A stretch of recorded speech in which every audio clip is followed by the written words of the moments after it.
What's your name? Kathleen po. Kathleen. How old are you? 9. 9 years old. So, pumapasok ka na sa school. Anong grade mo na? 5 po sa pasukan. Grade 5 ka na. So, lagi ka ba sumasala sa mga contest sa school ninyo?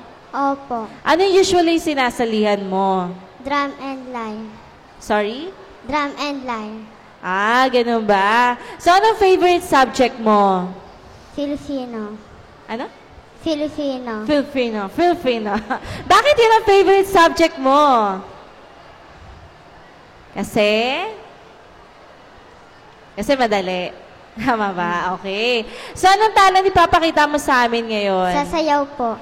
Sasayaw ka ng? Waka-waka. Waka-waka. Okay, sige, galingan mo.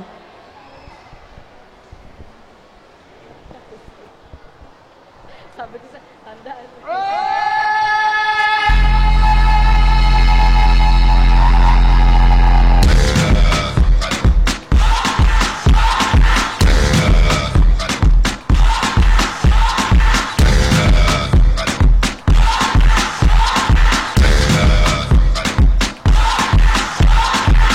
You're a good soldier, choosing your battle.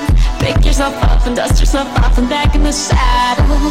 You're on the front line, everyone's watching. You know it's serious, we're getting closer, this isn't over. The pressure's on, you feel it, but you got it all, believe it. When you fall, get up, and if you fall, get up, Cause this is Africa.